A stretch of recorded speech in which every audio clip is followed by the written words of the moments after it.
Upon seeing this, no, I'm seeing a panda, pero yung nakakuha ng atensyon sa akin is yung black sa mata ng panda.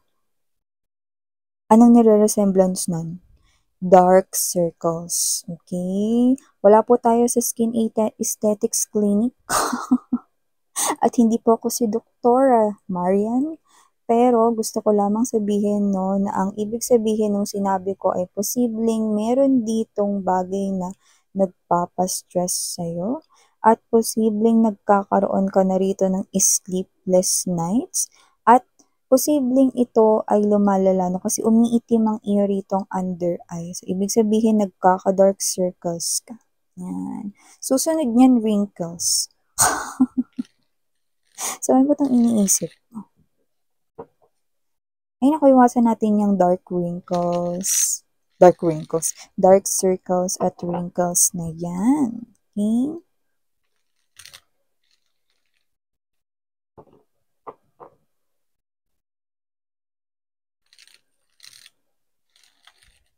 Let us see. Oh, for some reason, it looks like there's a competition.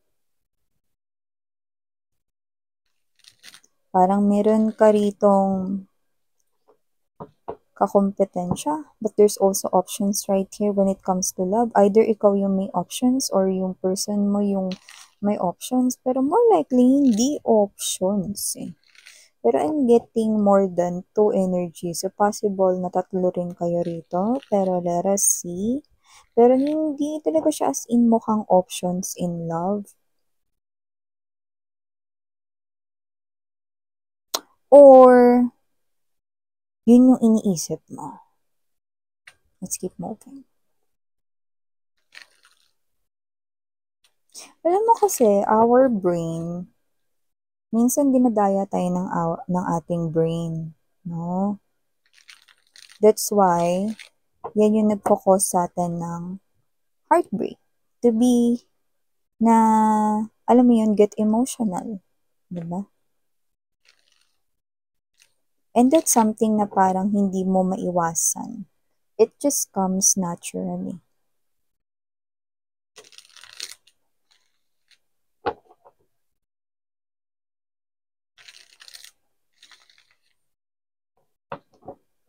Okay.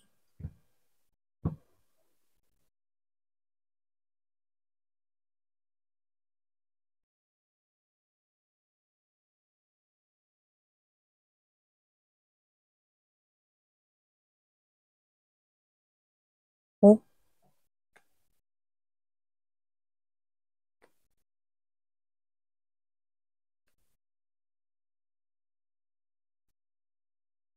Hmm. 8 of coins in reverse position. Beside the 6 of coins energy.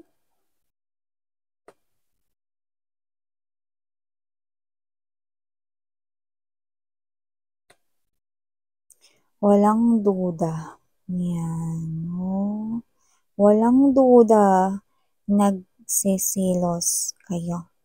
Jelly ang nararamdaman ninyo dito. Yan, no? So, let me finish yung ating paglay ng energy sa ating table, okay? Yun. Madali naman pala kayo kausap. Okay.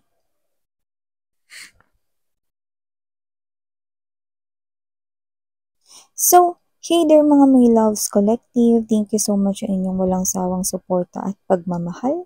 At kung hindi nyo pa knows, mayroon pa po tayong other channel. Yun yung main channel natin, ang The High Priestess Tarot. Ang link po niyan is nasa ating description box, no? Sa mga nandiyan na, sa nandito din, thank you po sa inyong suporta at pagmamahal. At sa mga new viewers, hi po sa inyo, ako po si Yan. Welcome, no? At sana magstay kayo together with me pabalik-balik na mga subscribers. So, yan nga, no? Wala tayong gender dito, babae, lalaki, LGBT, lahat po kayo welcome. Pwede nyo rin pong pagpalit-palitin yung roles kung gusto niyo since this is general reading. And at the end of the day, palagi po kayong may free will na malaya niyong gamitin anytime, anywhere.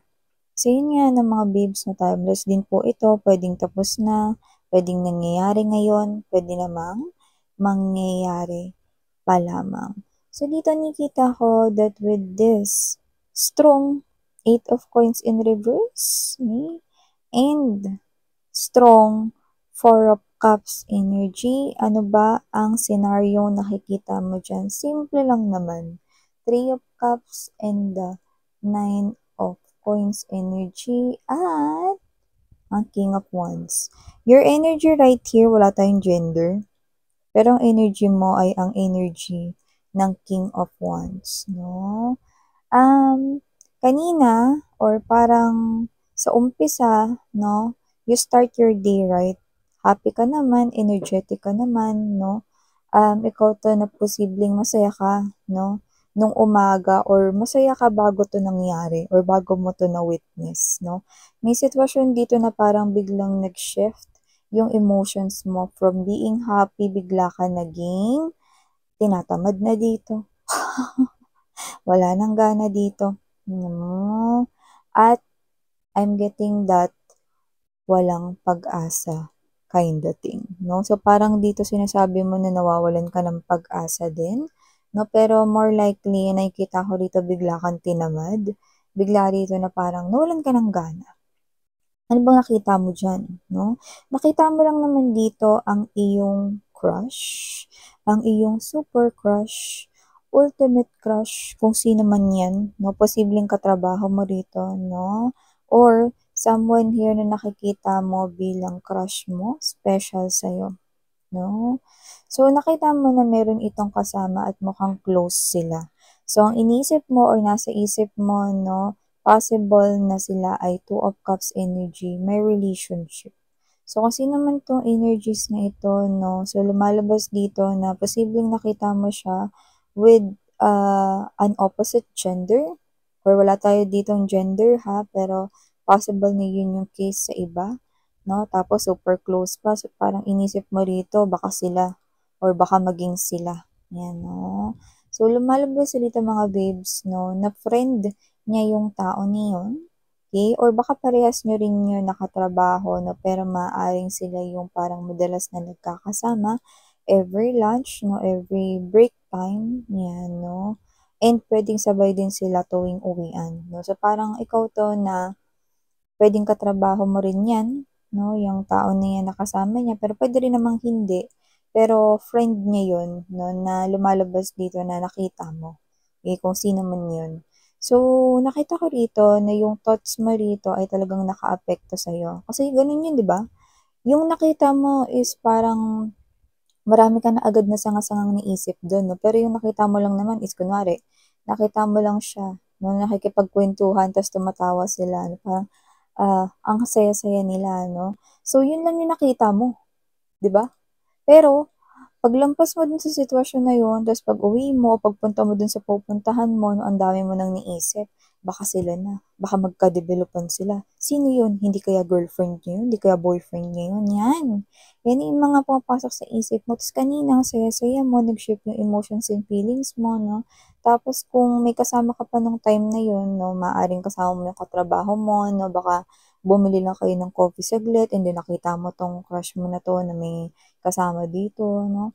So, nakita ko rito na kung sino man yan, no, lumalabas dito na yan na yung naging dahilan kung bakit ka rito tinatamad, tinatamlay ka, wala kang gana. Tapos, naisip mo pa dito wala ka ng pag-asa. Yan, no? Kasi parang, ngayon ko lang siya nakitang tumawa, ngumiti ng ganun.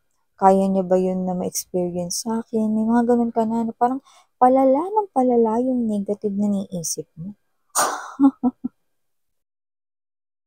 In short, nag-overthink ka, assessing ka dito mga babes, no? Nakita ko rito, no, na parang ikaw to na kapansin-pansin yung pag-fluctuate ng energy mo, no? Parang, hoy, kanina nagkikwentuhan lang tayo, tawa pa tayo ng tawa, but parang ang lungkot mo na ngayon. Yan, oh.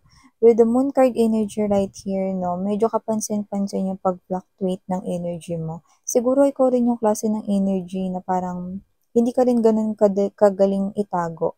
ang yoritong emotions na lalo na kapag ikaw ay malungkot, 'pag masaya ka, madalas na napapansin ng iba, 'no, or mabilis kang, napapansin ng iba.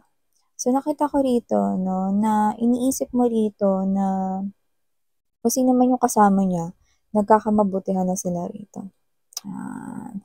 So, parang there's no way na mapapalapit pa siya sa'yo rito 'no, kung ganito na meron na siya ritong nakakausap, nakakasama, tapos parang ang saya-saya pa nila, 'yan. Alam mo kasi mga babes, na una sa lahat 'no, yung pagiging negative thinker ng isang individual, 'yan ang unang nakakasira 'no, ng mga bagay na gusto mo ritong buuhin at yung mga plano na gagawin mo.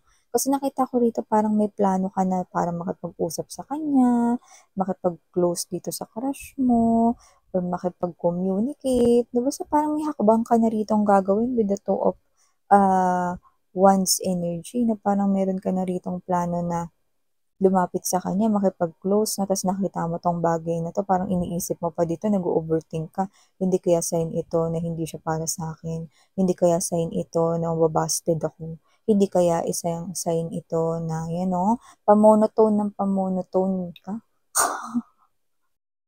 Para ka rito 'no, mga babes 'no, una sa lahat hindi kayo imbestigador na wag kayo masyadong mag-isip 'no, at kahit na taga-NBI pa kayo rito o taga-pulisya 'no, or under ng SOCO, wag kayo masyadong mag-isip dito 'no.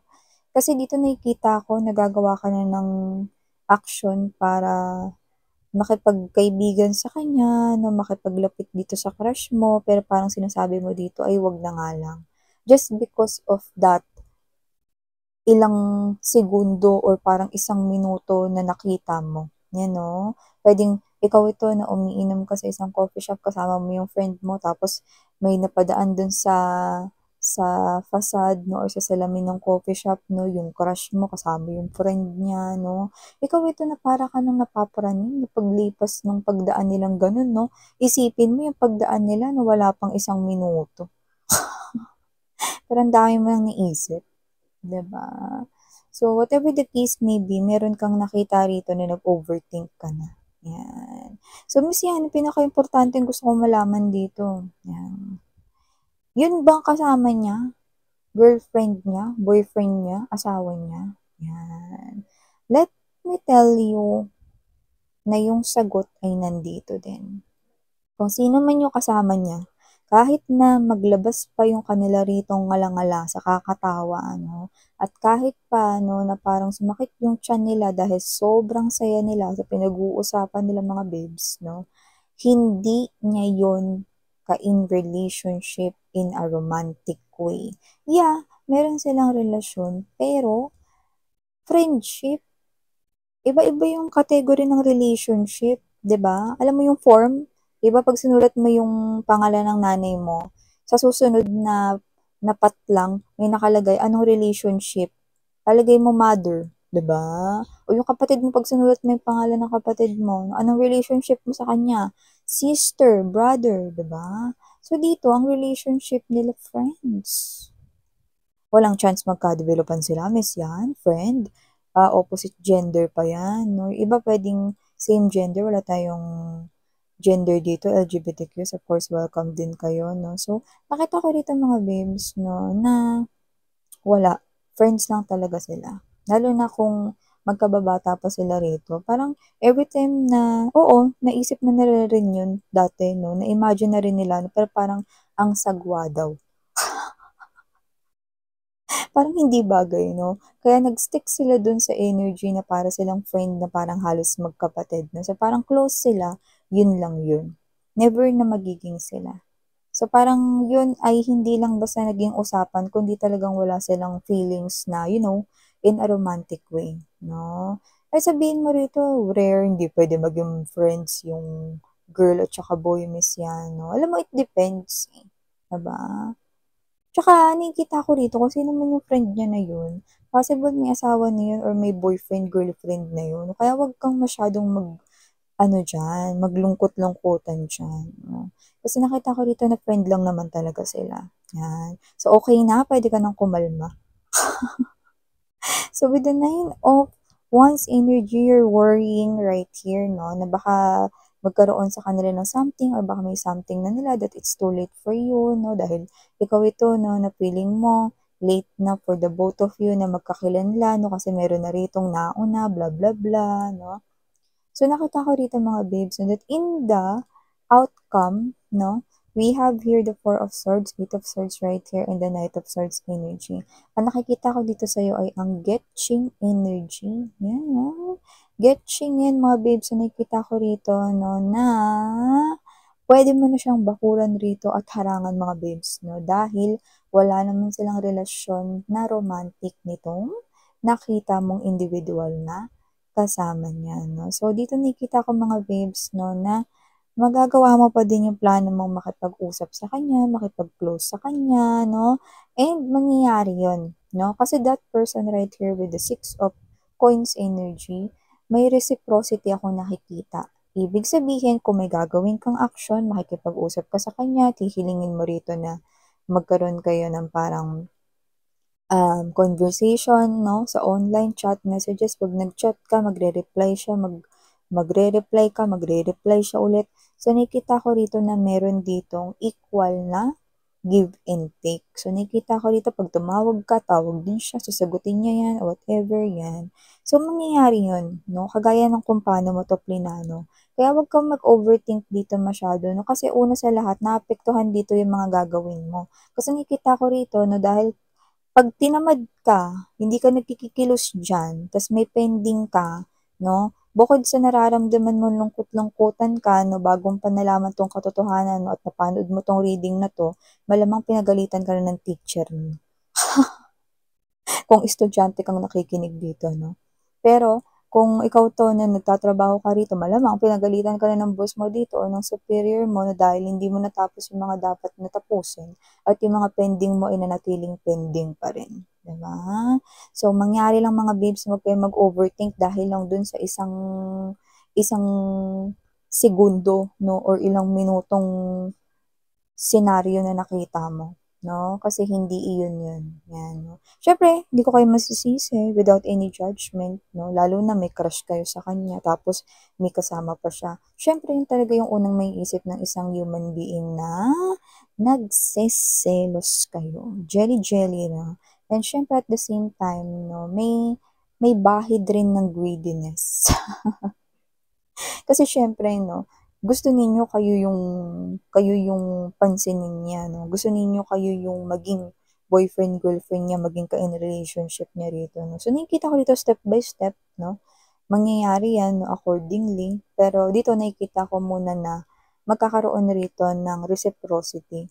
So, 'pag triny mong gumawa ng movement, nakikita ko na e-entertainin ka niya, 'yan. So, yan mga babes yung nakuha ko dito sa inyong reading. Maraming salamat sa oras mo. Muli ako po si Yan, Sarang Love and Light. Annyeong!